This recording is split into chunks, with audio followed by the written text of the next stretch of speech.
बिस्मिल्लाहिर्रहमानिर्रहीम एंड अस्सलाम वालेकुम एवरीवन। कैसे हैं आप सब? खुश हैं? अल्लाह पाक आपको खुश रखे, आबाद रखे, ऐसे हंसता मुस्कुराता रखे। My name is Rifa Jahan. Welcome back to my YouTube channel learning with Rifa Jahan. As you all know that we are discussing chapter number 11 bioenergetics. So today the topic which I am going to teach you is the second main portion of this chapter and that is respiration. जैसा कि आपको पता है कि इस chapter का अभी तक हमने जो फर्स्ट पोर्शन कवर किया है जो कि फोटोसिंथेसिस पे बेस्ड था, ठीक है। अब हमने इसका सेकंड पोर्शन स्टार्ट करना है जो कि रेस्पिरेशन पे बेस्ड है, ठीक है। अब हमने रेस्पिरेशन की डिटेल आज से ऑनवर्ड जो है वो डिटेल से डिस्कस करना है। रेस्पिरेशन की अगर हम बात करें आसान जुबान में मैं अगर आपको रेस्पिरेशन एक्सप्लेन करूं तो रेस्पिरेशन होता है बेसिकली ऑर्गेनिक कंपाउंड्स के ब्रेकडाउन होना और इसके रिजल्टेंट में एनर्जी मिलना, ठीक है। तो जितनी भी सेल की एनर्जी रिक्वायरमेंट है ना वो इस प्रोसेस से वो पूरा कर रहा होता है, दैट इज रेस्पिरेशन। आज के टॉपिक में आज के लेक्चर में ना सिर्फ हम रेस्पिरेशन को समझेंगे कि वो क्या होती है, उसके साथ साथ हम इनकी टाइप्स को भी डिस्कस करेंगे। अगर इनकी टाइप्स की बात करें तो दो किस्म की ये रेस्पिरेशन होती है। Number one aerobic respiration, other one is anaerobic respiration. Aerobic respiration वो रेस्पिरेशन होती है जो ऑक्सीजन की प्रेजेंस में हो रही होती है और एनारोबिक वो होती है जो ऑक्सीजन की एब्सेंस में हो रही होती है। तो ये एक एक पॉइंट का मैंने आपको डिफरेंस बता दिया, एक एक पॉइंट की मैंने आपको इनकी एक्सप्लेनेशन बता दी। तो नेक्स्ट मूव ऑन करते हैं और वहाँ से जो इन पॉइंट से रिलेटेड डिटेल डिस्कस करते हैं। फर्स्ट आप अपनी स्क्रीन पे पॉइंट देख रहे हैं जो कि है रेस्पिरेशन। अब हमने फर्स्ट में रेस्पिरेशन की डिटेल डिस्कस करनी है। अब रेस्पिरेशन क्या होती है? मैंने आपको कहा कि सेल जितनी भी एनर्जी रिक्वायरमेंट पूरी कर रहा होता है वो इस प्रोसेस से कर रहा होता है। दैट मीन्स ये ऐसा प्रोसेस है जिसके रिजल्टेंट में हमें एनर्जी मिल रही होती है, ठीक हो गया। अच्छा जी, पॉइंट्स डिस्कस करना शुरू करते हैं। दैट इज अगर लिविंग ऑर्गेनिज्म की बात करें, आपको पता है लिविंग ऑर्गेनिज्म अपनी डेली लाइफ एक्टिविटीज़ या जितनी भी वाइटल एक्टिविटीज़ परफॉर्म कर रहा होता है उसको परफॉर्म करने के लिए ना एनर्जी की ज़रूरत होती है। किसकी ज़रूरत होती है? एनर्जी की ज़रूरत होती है।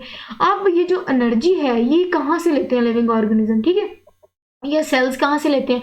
तो कहते हैं कि जितनी भी एनर्जी की रिक्वायरमेंट है ये सेल पूरी कर रहा होता है। जिस प्रोसेस से सेल पूरी कर रहा होता है वो होता है रेस्पिरेशन। दैट मीन्स रेस्पिरेशन ऐसा प्रोसेस है जिसके रिजल्टेंट में एनर्जी मिलती है और वो एनर्जी यूज़ करते हैं सेल्स अपनी डेली लाइफ एक्टिविटीज़ या जितनी भी वाइटल एक्टिविटीज़ है उसको परफॉर्म करने के लिए, ठीक हो गया। ये तो थोड़ी थोड़ी डिटेल थी। अब हम इसकी प्रॉपर डिटेल डिस्कस करते हैं इसकी डेफिनेशन में। अब यहाँ से इसकी डेफिनेशन है, अगर आप रेस्पिरेशन की बात करें कहते हैं कि ये एक यूनिवर्सल प्रोसेस है। यूनिवर्सल प्रोसेस का मतलब होता है आलमगीर प्रोसेस। आसान जुबान में अगर मैं आपको ये वर्ड एक्सप्लेन करूँ तो ये कि रेस्पिरेशन की अगर हम बात करें ये हर किस्म के सेल में हो रही होती है। लिविंग ऑर्गेनिजम्स के जितने भी सेल हैं उसमें रेस्पिरेशन तो लाजमी हो रही होती है। यही वजह है कि अगर हम रेस्पिरेशन की बात करें तो कहते हैं कि ये यूनिवर्सल प्रोसेस है, आलमगीर प्रोसेस है, हर सेल में हो रहा होता है। इसकी प्रॉपर डेफिनेशन की अगर हम बात करें कि रेस्पिरेशन प्रोसेस होता क्या है, इनमें कौन कौन से रिएक्शन होते हैं, इनके रिजल्टेंट में हमें प्रोडक्ट्स कौन से मिलते हैं, तो वो डिटेल हमें इसकी डेफिनेशन में मिलेगी। कहते हैं कि अगर हम रेस्पिरेशन की बात करें तो ये एक series of oxidative and reductive reaction होता है। रेस्पिरेशन बेसिकली रिएक्शन ही है और ये कौन सी रिएक्शन है, किस नोयत का रिएक्शन है? बेसिकली ये ऑक्सीडेटिव और रिडक्टिव रिएक्शन है। मतलब अगर हम रेस्पिरेशन की बात करें तो रेस्पिरेशन में ऑक्सीडेशन भी देखी जाती है और रिडक्शन भी देखी जाती है, ठीक है। समझ आ गई रेस्पिरेशन क्या है? कि ये basically series of oxidative and reductive reaction है जिसके रिजल्टेंट में हमें वाटर और एटीपी मिल रहा होता है। समझ आ गई। नेक्स्ट मूव ऑन करते हैं, वहाँ से कुछ डिटेल देखते हैं। ये भी यही लिखा हुआ है कि वाइटल एक्टिविटीज़ को परफॉर्म करने के लिए एनर्जी की रिक्वायरमेंट होती है। अच्छा, अब नेक्स्ट है कहते हैं कि अगर हम रेस्पिरेशन की बात करें ना तो ये दो वेज से हो रही होती है लिविंग ऑर्गेनिजम्स में, या बायो की रूह से अगर हम देखें तो रेस्पिरेशन दो किस्म की होती हैं, ठीक है। अब बेसिकली इनकी आप कह सकते हैं जनरल टाइप्स की बात करें तो दो किस्म की होती हैं। नंबर वन एक्सटर्नल रेस्पिरेशन, ठीक है, other one is internal respiration या जिसको हम सेलुलर रेस्पिरेशन भी बोलते हैं। अच्छा, अब आप समझें कि एक्सटर्नल रेस्पिरेशन क्या होती है। एक्सटर्नल रेस्पिरेशन को अगर हम मैं बहुत आसान कर दूं आपके लिए तो वो मैं एक वर्ड यूज़ करूंगी, दैट इज गैसियस एक्सचेंज, ठीक है। तो गैसियस एक्सचेंज या फिर ब्रीथिंग जो है वो एक्सटर्नल रेस्पिरेशन कहलाती है, ठीक है। गैसियस एक्सचेंज मतलब कि ऑक्सीजन का बॉडी में आना और कार्बन डाइऑक्साइड का बॉडी से बाहर एनवायरनमेंट में जाना, ठीक है। तो ये जो गैसियस एक्सचेंज है इस प्रोसेस को हम एक्सटर्नल रेस्पिरेशन भी बोलते हैं और ब्रीथिंग भी बोलते हैं, ठीक है। एक तो ये जनरल इन्फॉर्मेशन बता दी ताकि आपको थोड़ा डिफरेंस पता हो कि एक्सटर्नल कौन सी होती है और इंटरनल कौन सी होती है। अब आते हैं मेन टॉपिक की तरफ। हमने जितनी भी डिटेल डिस्कस करनी है वो सेलुलर रेस्पिरेशन पे बेस्ड होगी। इस सेल लेवल पर जो रेस्पिरेशन होती है वो कैसे होती है, उनमें क्या क्या चेंजेस को देखने को मिलते हैं। सेलुलर रेस्पिरेशन को इंटरनल रेस्पिरेशन भी बोलते हैं क्योंकि सेल के अंदर हो रही होती है। अच्छा, अब सेलुलर रेस्पिरेशन की बात करें, कहते हैं ये ऐसा प्रोसेस है जिसमें एनर्जी की जरूरत पड़ती है। और एनर्जी की जरूरत क्यों पड़ती है ये सेलुलर रेस्पिरेशन परफॉर्म करने की? वो इसलिए क्योंकि स्टेप बाय स्टेप ब्रेकिंग होती है। और ब्रेक डाउन किसकी होती है? कार्बन चेन्स की। अब कार्बन चेन क्या होता है? बेसिकली कहते हैं कि अगर हम रेस्पिरेशन को एक्सप्लेन करें, मैंने आपको स्टार्ट में कहा रेस्पिरेशन होती है ऑर्गेनिक कंपाउंड्स की ब्रेक डाउन होना और उसके रिजल्ट में हमें एनर्जी का मिलना। तो सेलुलर रेस्पिरेशन मतलब सेल के अंदर, लिविंग ऑर्गेनिज्म के अंदर, सेल्स के अंदर सेलुलर रेस्पिरेशन के प्रोसेस में होता यह है कि ऑर्गेनिक कंपाउंड्स, मतलब कि आपको पता है कि ऑर्गेनिक कंपाउंड में कार्बन हाइड्रोजन बॉन्ड्स होते हैं, तो कार्बन हाइड्रोजन बॉन्ड की ब्रेक डाउन होना और उसके रिजल्टेंट में हमें एनर्जी मिलना सेलुलर रेस्पिरेशन कहलाता है, क्योंकि ये सेल लेवल पे होती है। समझ आ गई? ये स्लाइड भी समझ आ गई। उसके बाद अब हम इनकी मेन टाइप्स डिस्कस करते हैं, जो कि दो हैं। Number 1 aerobic and other one is anaerobic. मैंने आपको पहले कहा कि इसमें थोड़ा सा ऑक्सीजन रिलेटेड डिफरेंस होता है। अगर हम एरोबिक की बात करें तो ये वो रेस्पिरेशन है जो कि फ्री ऑक्सीजन मॉलिक्यूल की प्रेजेंस में होती है। ये प्रेजेंस लिखा हुआ है, ये एब्सेंस लिखा हुआ है। प्रेजेंस का मतलब वो रेस्पिरेशन जो एरोबिक रेस्पिरेशन है। एन एरोबिक, सॉरी एरोबिक नहीं है, ये एन एरोबिक, इधर एन आएगा। एन एरोबिक रेस्पिरेशन बेसिकली ऐसी रेस्पिरेशन होती है जो कि ऑक्सीजन की एब्सेंस में हो रही होती है। समझ आ गई है? ऑक्सीजन की एब्सेंस में, ये ऑक्सीजन की प्रेजेंस में। अब होता क्या है? होता ये है कि अब नेक्स्ट हमने ग्लूकोज की डिटेल डिस्कस करी। अभी हमने पीछे कहा ना ऑर्गेनिक कंपाउंड की ब्रेकडाउन। ऑर्गेनिक कंपाउंड को मैं और आसान कर देती हूँ, वो ये कि ग्लूकोज को हम बेसिकली ऑर्गेनिक कंपाउंड कहते हैं। इसमें हम बेसिकली देखेंगे कि ग्लूकोज के मॉलिक्यूल कैसे टूटते हैं, ठीक है, कैसे ग्लाइकोलाइसिस होती है, ब्रेक डाउन ऑफ ग्लूकोज देखेंगे, और उस ग्लूकोज मॉलिक्यूल का ब्रेक डाउन होना इनटू 2 पायरुविक एसिड, वो कैसे हो रही होती है और उसके रिजल्ट में हमें एनर्जी कैसे मिल रही होती है। सारी की सारी डिटेल तो मैंने बता दी। यही डिटेल अब हमने पॉइंट्स की शक्ल में देखनी। कहते हैं कि अगर हम ग्लूकोज की बात करें तो ये कॉमन फ्यूल है। क्या है? ईंधन है। जैसे कि आपको पता है गाड़ी जो है वो पेट्रोल से चल रही होती है, ठीक है, तो गाड़ी को चलने के लिए पेट्रोल बहुत जरूरी है। इसीलिए अगर हम ह्यूमंस की बात करें, लिविंग ऑर्गेनिजम्स की बात करें, उनके लिए भी ग्लूकोज जो है, खुराक जो है, वो आपको पता है कि फ्यूल के तौर पे काम कर रही होती है, ठीक है। यही जो ग्लूकोज है बेसिकली सेलुलर लेवल पे, सेलुलर रेस्पिरेशन में होता है ये कि इन्हीं ग्लूकोज के अंदर जो कार्बन हाइड्रोजन बॉन्ड्स होते हैं उनकी ब्रेकडाउन से हम क्या कर लेते हैं, एनर्जी ले रहे होते हैं सेल पे। समझ आ गई कि सेलुलर रेस्पिरेशन में सेल्स में होता ये है कि ग्लूकोज की हम ब्रेकडाउन करवाते हैं, ग्लूकोज के पास जो कार्बन हाइड्रोजन बॉन्ड्स हैं उनकी हम ब्रेकडाउन करवाते हैं, उसके रिजल्टेंट में हमें जो है वो एनर्जी मिल रही होती है, ठीक है। तो यहाँ उन्होंने कहा ग्लूकोज जो है वो कॉमन फ्यूल है। उसके बाद होता ये है, अब ये प्रोसेस हो कैसे रहा होता है सेल में, कहते हैं कि सबसे पहले ये जो ग्लूकोज है ना, ठीक है, ये जो खुराक है, ये जो ग्लूकोज है, ये जो है ये माइटोकॉन्ड्रिया में एंटर होगा। आप समझेंगे कि माइटोकॉन्ड्रिया में क्यों एंटर होता है। याद करें, मैंने आपको कहा था सेल जब पढ़ाया था हमने 4th चैप्टर में, सेल वाले चैप्टर में, जब मैंने आपको माइटोकॉन्ड्रिया पढ़ाया था, ये आपको पता है सेल ऑर्गेनेली है और इसको हम पावर हाउस भी बोलते हैं। क्यों पावर हाउस बोलते हैं? क्योंकि ये सेल को एनर्जी की रिक्वायरमेंट पूरी करने में हेल्प करता है। इसका मतलब सेलुलर रेस्पिरेशन जो है करवाने में माइटोकॉन्ड्रिया का बहुत इंपॉर्टेंट रोल है। अब होता यह है कि जब ग्लूकोज माइटोकॉन्ड्रिया में एंटर हो जाती है ना, उसके बाद एंटर होने के बाद ग्लूकोज की ब्रेकडाउन स्टार्ट होती है, मतलब कि ग्लाइकोलाइसिस का प्रोसेस होता है। ग्लाइकोलाइसिस के प्रोसेस में होता यह है कि जो ग्लूकोज के मॉलिक्यूल है उसमें स्प्लिटिंग होती है। वो स्प्लिट करता है, कितने में स्प्लिट करता है, कहाँ स्प्लिट करती है, किस में स्प्लिट करता है, तो जो ग्लूकोज का मॉलिक्यूल है वो स्प्लिट करता है into 2 molecules of pyruvic acid.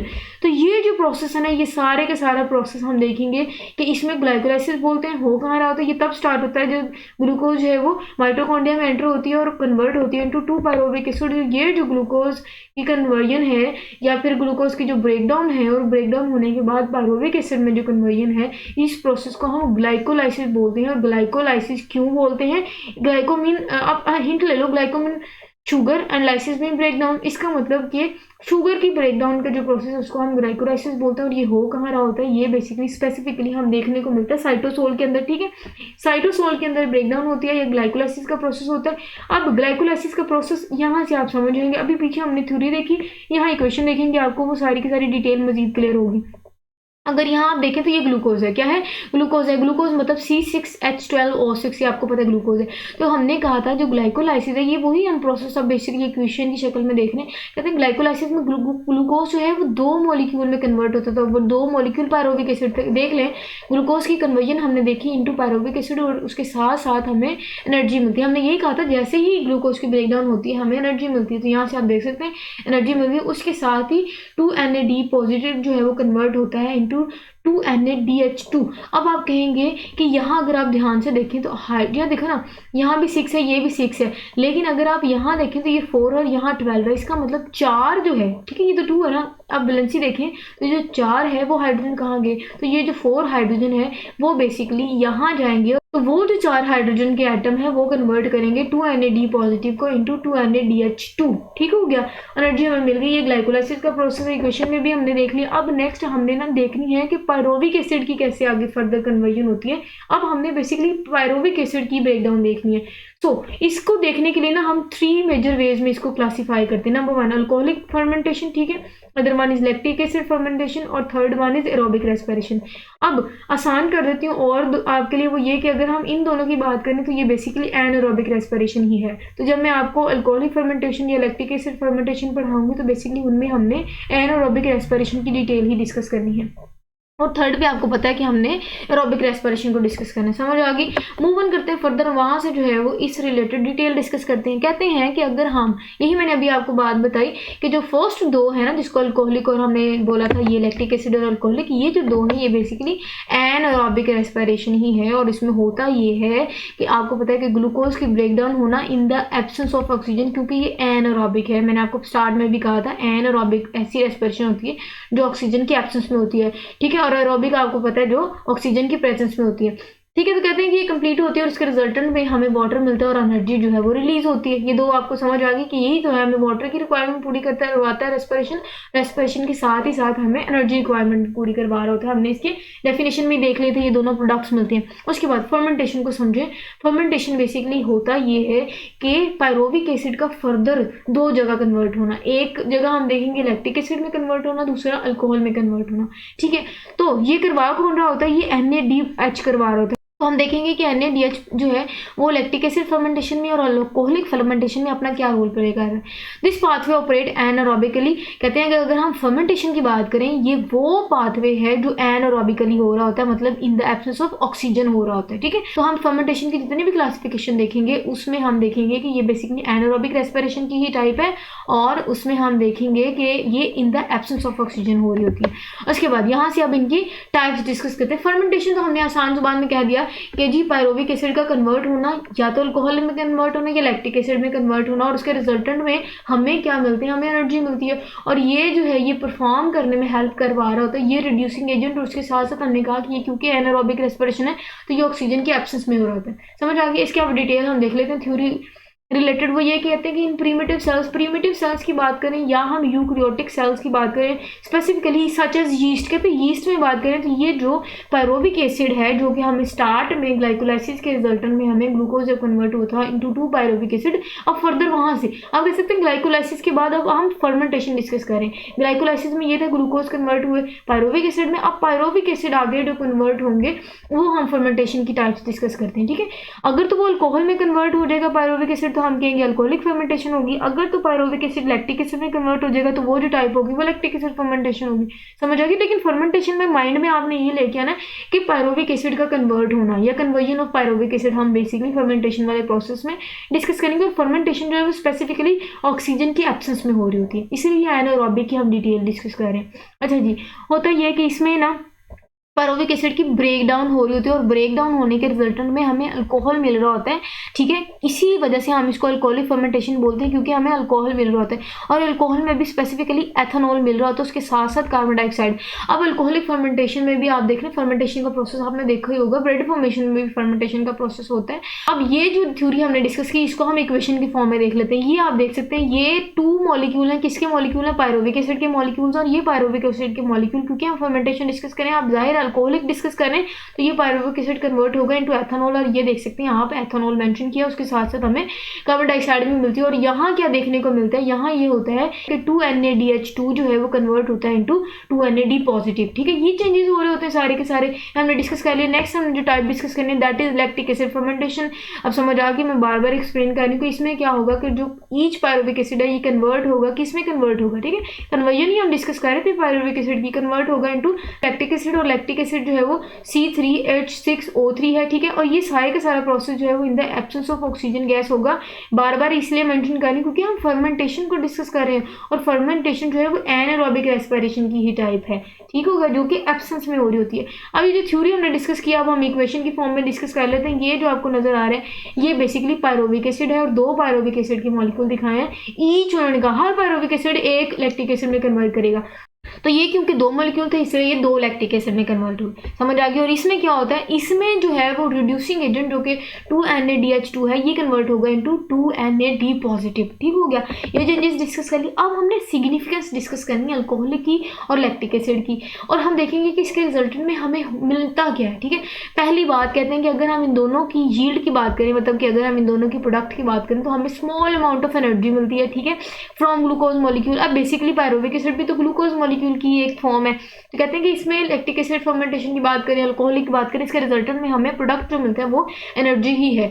उसके बाद हमने कह तो दिया कि इन दोनों के रिजल्टेंट में हमें एनर्जी मिलती है। नेक्स्ट पैराग्राफ में हम देखेंगे कि कितनी परसेंट एनर्जी मिलती है। यहाँ मेंशन है कि हमें 2% एनर्जी मिलती है ड्यूरिंग एनारोबिक रेस्पिरेशन। अभी जो हमने फर्मेंटेशन की बात की, एनारोबिक रेस्पिरेशन की डिटेल की बात की, हमने कहा कि स्मॉल अमाउंट, बहुत थोड़ी अमाउंट में हमें एनर्जी इसके रिजल्टेंट में मिलती है। कितनी, वो यहाँ मेंशन है 2% मिलती है एनर्जी प्रेजेंट, ठीक है। क्यों?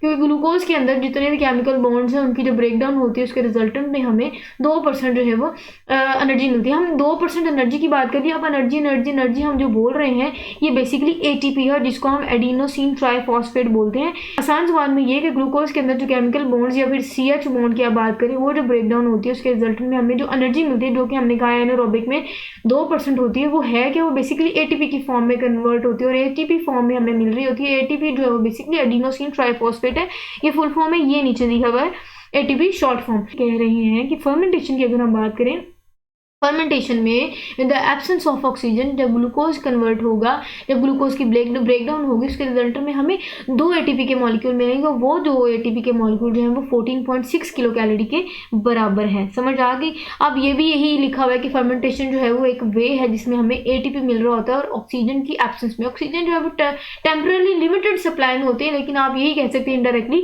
कि ना होने के बराबर, in the absence of oxygen, ठीक है। टेम्पररी लिमिटेड सप्लाई का मतलब बहुत कम या फिर ना होने के बराबर, इसीलिए हम कहते हैं कि ये in the absence of oxygen हो रहा होता है। अब हमने ना पीछे एक जिक्र किया था माइटोकॉन्ड्रिया का, कि माइटोकॉन्ड्रिया जो है वो पावर हाउस है, बहुत इंपॉर्टेंट है जी। ग्लूकोज एंटर होती है, उसके बाद उसमें ब्रेकडाउन होती है। अब हमने रोल डिस्कस करना है कि माइटोकॉन्ड्रिया का रेस्पिरेशन में क्या रोल है। हमने कहा रेस्पिरेशन में हमें एनर्जी मिल रही होती है, लेकिन ये सारे का सारा माइटोकॉन्ड्रिया के अंदर हो रहा होता है, ठीक है। अब इसमें हमने माइटोकॉन्ड्रिया का रोल डिस्कस करना है। पहले हम माइटोकॉन्ड्रिया का स्ट्रक्चर देखेंगे, फिर उसके बाद इनका रोल और फंक्शन देखेंगे कि कैसे एनर्जी में अपना रोल प्ले कर रहे होते हैं। माइटोकॉन्ड्रिया की बात करें तो ये लार्ज ग्रैनुलर फिलामेंटस ऑर्गेनेली है। आपको पता है सेल के अंदर मौजूद होती है, सेलुलर ऑर्गेनेली है। और ये जो मौजूद कहाँ होती है, अगर हम इनकी लोकेशन की बात करें तो ये डिस्ट्रीब्यूटेड होती है साइटोप्लाज्म में। सेल की साइटोप्लाज्म में, वो सेल प्लांट्स का भी हो सकता है, वो सेल एनिमल्स का भी हो सकता है। तो एनिमल और प्लांट सेल के साइटोप्लाज्म में जो आपको ग्रैनुलर और फिलामेंटस ऑर्गेनेली नजर आती है, डिस्ट्रीब्यूटेड होती है यहाँ वहाँ, वो माइटोकॉन्ड्रिया होती है, ठीक है। अब हमने माइटोकॉन्ड्रिया का स्ट्रक्चर देखना है। अगर आपको माइंड में होगा, चैप्टर नंबर 4 में हमने इसका स्ट्रक्चर भी डिटेल से डिस्कस किया था। इसमें होता ये कि इनमें 2 लेयर्स होती हैं। अगर हम इनकी आउटर लेयर की बात करें वो स्मूथ होती है, ठीक है, जो इनक्लोज करती है, जिसके अंदर सारे का सारा स्ट्रक्चर होता है। तो इनकी आउटर कवरिंग है, ठीक है, जो प्रोटेक्शन कार्य होती है। उसके बाद इनके अंदर भी एक कवरिंग होती है जिसको हम इनर मेम्ब्रेन बोलते हैं, इनर कवरिंग बोलते हैं। और वो इनर कवरिंग की अगर हम नेचर की बात करें, अगर हम उनके अपीयरेंस की बात करें तो वो फोल्डेड फॉर्म में होती है, ठीक है। और उस folded form of inner membrane को हम क्रिस्टी बोलते हैं, ठीक है, क्रिस्टी। अब इस क्रिस्टी को हम इनर बोलते हैं कि ये क्रिस्टी जो है वो इनर साइड है या इंटीरियर साइड है ऑर्गेनेली की, ठीक है।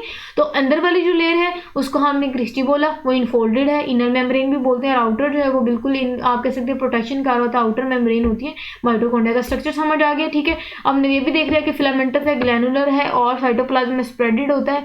अब हमने इनका रोल डिस्कस करना है सेलुलर रेस्पिरेशन में। कहते हैं कि अगर हम माइटोकॉन्ड्रिया की बात करें, ये बहुत इंपॉर्टेंट रोल प्ले कर रहे होते हैं इन द सेलुलर रेस्पिरेशन। और सेलुलर रेस्पिरेशन के रिजल्टेंट में ये करते ये हैं कि जितनी भी ऑर्गेनिक मॉलिक्यूल की एनर्जी है उसको कन्वर्ट कर देते हैं इनटू ATP। और ये सारी कन्वर्जन जो है ये माइटोकॉन्ड्रिया करवाने में हेल्प कर रहा होता है, इसलिए हम इनको पावर हाउस बोलते हैं। ये पावर जनरेट कर रहा होता है, ये एनर्जी प्रोड्यूस कर रहा होता है, ये सेल की एनर्जी रिक्वायरमेंट को पूरा कर रहा होता है। ठीक है। तो माइटोकॉन्ड्रिया क्या करता है, जैसे ही ग्लूकोज इनके पास एंटर हुई, ग्लूकोज बेसिकली ऑर्गेनिक मॉलिक्यूल्स है ना, तो जैसे ही ग्लूकोज एंटर हुई उन ऑर्गेनिक मॉलिक्यूल्स में उनके कार्बन हाइड्रोजन में हम कहेंगे एनर्जी से उनकी बॉन्ड टूटेंगे। जैसे उनके बॉन्ड टूटेंगे तो वो जो ऑर्गेनिक मॉलिक्यूल की एनर्जी है वो कन्वर्ट कर दी जाती है इनटू एटीपी, और ये जो कन्वर्जन है एनर्जी का, इसमें बहुत इंपॉर्टेंट रोल माइटोकॉन्ड्रिया प्ले कर रहा होता है। समझ आ गई अब? चलें जी नेक्स्ट देखते हैं। कहते हैं हमने देख तो ली कि जी ग्लूकोज की ब्रेकडाउन हो रही होती है, उसके रिजल्टेंट में हमें एनर्जी मिल रही होती है, तो कहते हैं ये जो कन्वर्जन है माइटोकॉन्ड्रिया तो हेल्प कर रहे होते हैं, उसके साथ ही साथ एक लार्ज बैटरी ऑफ एंजाइम्स और को एंजाइम्स जो हैं ये बहुत इंपॉर्टेंट रोल प्ले कर रहे होते हैं, जिसके रिजल्टेंट में ग्लूकोज की ब्रेकडाउन के बाद हमें एनर्जी मिल रही होती है। बेसिकली यहाँ ये है कि ग्लूकोज की ब्रेकडाउन में काफ़ी सारी चीज़ों का रोल होता है, माइटोकॉन्ड्रिया का भी रोल है। एंजाइम और को एंजाइम नाराज हो रहे थे कि भाई हमारा आपने किरदार का जिक्र नहीं किया, उनका भी बहुत इंपॉर्टेंट रोल होता है, वो भी कन्वर्जन करवा रहे होते हैं, वो भी एनर्जी की ट्रांसफॉर्मेशन, एनर्जी की कन्वर्जन करवा रहे होते हैं। ठीक हो गया। अब ना यहाँ बहुत इंटरेस्टिंग सा मैं आपको एक रिलेट करवा दूँ ये टॉपिक अपने इस चैप्टर के साथ, वो ये कि अगर आपको पता हो चैप्टर नंबर 11 जो है वो बायो एनर्जेटिक्स था, उसमें बेसिकली हमने एनर्जी ट्रांसफॉर्मेशन ही डिस्कस करनी थी। जब फोटोसिंथेसिस मैंने पढ़ाया था, मैंने कहा था ये ऐसा प्रोसेस है जिसमें सोलर एनर्जी कन्वर्ट होती है इनटू केमिकल एनर्जी। रेस्पिरेशन भी ऐसा प्रोसेस है जिनमें ऑर्गेनिक मॉलिक्यूल की जो एनर्जी है वो कन्वर्ट कर दी जाती है इनटू एटीपी। मतलब इनमें भी हमें एनर्जी ट्रांसफॉर्मेशन ही देखने को मिल रही है। One form of energy is converted into other form of energy. ठीक है, तो यही एनर्जी ट्रांसफॉर्मेशन ही तो हमने चैप्टर नंबर 11 बायो एनर्जेटिक्स में डिस्कस करनी थी। ये वजह है कि इसका सेकंड पोर्शन जो है वो रेस्पिरेशन है। रिलेट करवा दिया और इंटरेस्ट डेवलप हो गया। कहते हैं कि माइटोकॉन्ड्रिया की बात करें, इनको हम हाउसेज बोलते हैं। कौन से हाउसेज हैं? ये पावर हाउसेज हैं, क्योंकि पावर जनरेट कर रहे होते हैं, एनर्जी जो है वो रिलीज करवा रहे होते हैं सेलुलर फंक्शन पे। सेलुलर फंक्शन जितने भी सेलुलर लेवल पे फिर वो अपने फंक्शंस होते हैं, सेल अपनी वाइटल एक्टिविटीज को परफॉर्म करवाने में फिर उस एनर्जी को यूज कर रहे होते हैं। अब एटीपी का जिक्र यहाँ करते हैं। अगर हम एटीपी की बात करें, उसकी फुल फॉर्म यहाँ मेंशन है एडिनोसिन ट्राइफॉस्फेट। कहते हैं कि ये एटीपी हम बहुत जिक्र करते हैं क्योंकि सेल की जितनी एनर्जी रिक्वायरमेंट है वो एटीपी पूरा कर रही होती है। एटीपी जो है वो सेल की एनर्जी होती है, एटीपी एनर्जी है, एटीपी एनर्जी है। अब हमने इनकी इंपॉर्टेंस देखनी है कि हम बहुत जिक्र करते हैं एटीपी की, इसकी इंपॉर्टेंस क्या है। ठीक है, कहते हैं कि अगर हम एडिनोसिन ट्राइफॉस्फेट की बात करें तो ये बेसिकली एटीपी की एक फुल फॉर्म है, अब्रीविएशन है। ठीक है, अब्रीविएटेड एज एटीपी। अच्छा, ये कंपाउंड है बेसिकली, और ये लिविंग सेल में, हर लिविंग सेल में एटीपी लाजमी मौजूद होती है, क्योंकि ये हर सेल में माइटोकॉन्ड्रिया मौजूद है, हर सेल में फिर रेस्पिरेशन भी हो रही है। इसका मतलब हर सेल में एनर्जी प्रोड्यूस हो रही है, इसका मतलब हर सेल में एटीपी मौजूद होती है। ठीक हो गया। अच्छा जी, उसके बाद कहते हैं कि ये जितनी भी लाइफ एक्टिविटीज़ है उसको परफॉर्म करने में एटीपी बहुत इंपॉर्टेंट रोल प्ले कर रहा होता है। और एटीपी की बात करें, ये बहुत इंपॉर्टेंट केमिकल है, life chemical, essential chemical of life भी इसको कहते हैं। ठीक है, एक इंपॉर्टेंट एमसीक्यू भी हो गया। उसके बाद अगर कहते हैं कि अगर हम एटीपी का रोल की बात करें, एटीपी अगर हम फंक्शन की बात करें, बहुत इंपॉर्टेंट रोल प्ले कर रहा होता है इनटू बायोलॉजिकल एनर्जी ट्रांसफॉर्मेशन। अब एनर्जी ट्रांसफॉर्मेशन में एटीपी अपना बहुत इंपॉर्टेंट किरदार परफॉर्म कर रहा होता है। बायो एनर्जेटिक्स एनर्जी ट्रांसफॉर्मेशन करवाता कौन है एक जगह से दूसरी जगह? एटीपी। ठीक है, हमने कहा था कि सोलर एनर्जी से जब केमिकल एनर्जी में कन्वर्ट हो रही थी फोटोसिंथेसिस में, उसमें भी हमने एटीपी का रोल डिस्कस किया था। ठीक है, एटीपी जो है वो बहुत इंपॉर्टेंट। अब हमने थोड़ा सा एटीपी का स्ट्रक्चर देखना है।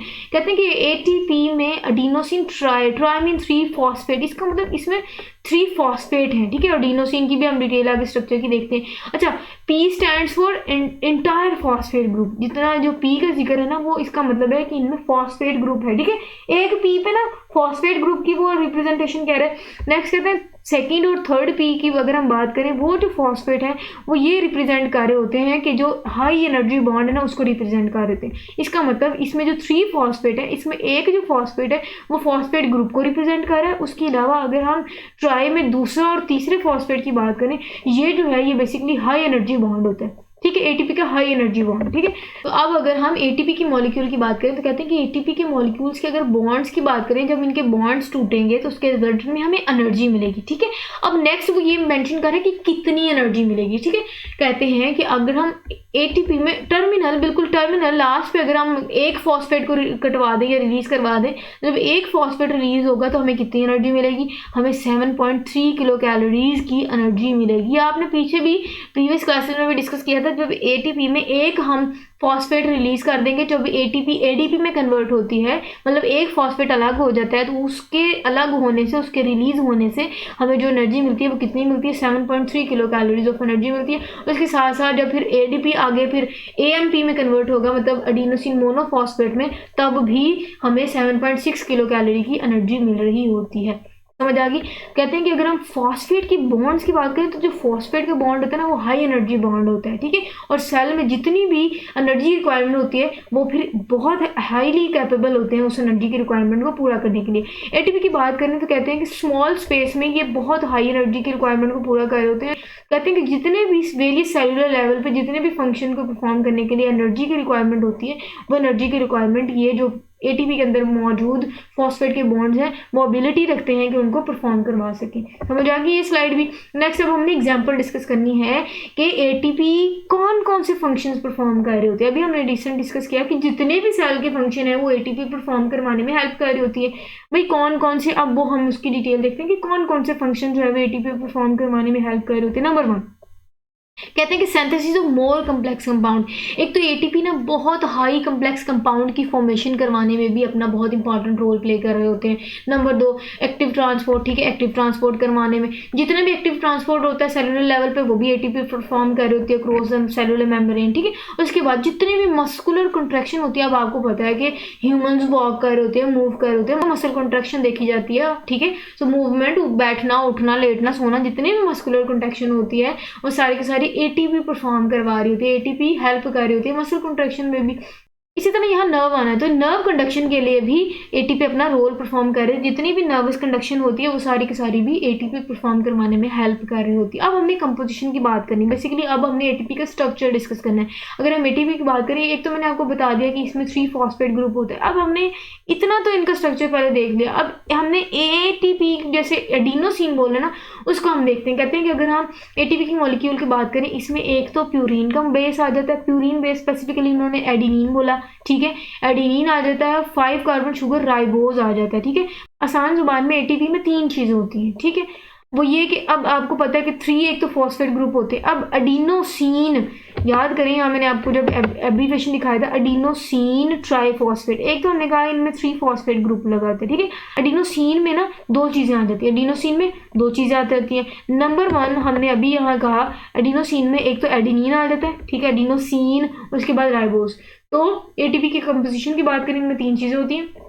एडिनिन, ठीक है, जो कि एक प्यूरिन बेस है, उसके साथ साथ 5 कार्बन शुगर राइबोज देखने को मिलती है, उसके साथ साथ हमें 3 फॉस्फेट ग्रुप नजर आते हैं at position of 5 carbon in the ribose ring. जो राइबोज रिंग, क्योंकि आपको पता है 5 कार्बन है ना, तो 5 कार्बन जो लास्ट 5th कार्बन है उसके साथ फौरन ही तो ये 3 फॉस्फेट जो है वो अटैच होते हैं। समझ आ गई, इनकी कंपोजिशन भी समझ आ गई। नेक्स्ट हमने इनकी फॉर्मेशन डिस्कस करनी, बहुत ही आसान है ये भी। कहते हैं कि the first step in the formation of ATP, अगर एटीपी की फर्स्ट स्टेप की बात करें तो उसमें क्या होता है, उनमें बेसिकली एडिनिन और राइबोज मिलके न्यूक्लियोसाइड भी कहलाते हैं, ठीक है। उसके साथ साथ अब इनमें ना न्यूक्लियोसाइड में बेसिकली फॉस्फेट की एडिशन होनी होती है, और फॉस्फेट की एडिशन होने के बाद ये जो न्यूक्लियोसाइड है इसके साथ जब फॉस्फेट अटैच होगा तब हम कहेंगे कि ये बन गया एडिनोसिन मोनोफॉस्फेट। कहते हैं कि अगर न्यूक्लियोसाइड में या एडिनोसिन में एक फॉस्फेट आके लग जाए तो वो एएमपी बन जाएगा। अभी हमने पीछे कहा एएमपी में मतलब एडिनोसिन मोनोफॉस्फेट, मोनो मीन एक फॉस्फेट लगा हुआ है एडिनोसिन के साथ। उसके बाद नेक्स्ट कहते हैं कि अगर हम एएमपी में एक और फॉस्फेट ऐड कर दें, एक और फॉस्फेट का ग्रुप ऐड कर दें, तब क्या बनेगा, तब बनेगा एडिनोसिन डाइफॉस्फेट। इसका मतलब आप 2 फॉस्फेट लगे एडिनोसिन के साथ, मतलब एडिनिन राइबोज और 2 फॉस्फेट के ग्रुप, ठीक हो गया। नेक्स्ट कहते हैं कि अगर हम इनमें 3rd फॉस्फेट ग्रुप भी ऐड कर दें तो फिर एडीपी जो है वो कन्वर्ट हो जाता है इनटू एटीपी। मतलब अब एटीपी में क्या क्या आ गया, एडिनोसिन, एडिनोसिन में भी स्पेसिफिकली एडिनिन राइबोज और फिर ट्राइफॉस्फेट का मतलब एडिनिन राइबोज और 3 फॉस्फेट के ग्रुप, तब जाके कहीं एटीपी बनेगा। तो this is all for today. I hope आपको बहुत अच्छे से समझ आई होगी। मजीद अगर आपने इससे रिलेटेड कुछ पूछना हो तो बिला चीज़ें कमेंट सेक्शन में ज़रूर पूछिएगा। अपने कीमती आराम से भी आगाह कीजिएगा। इंशाल्लाह नेक्स्ट जो है वो हम सेलुलर रेस्पिरेशन की डिटेल फर्दर डिस्कस करेंगे। टिल देयर अपना बहुत सारा ख्याल रखिएगा। स्टे कनेक्टेड एंड अल्लाह हाफिज़।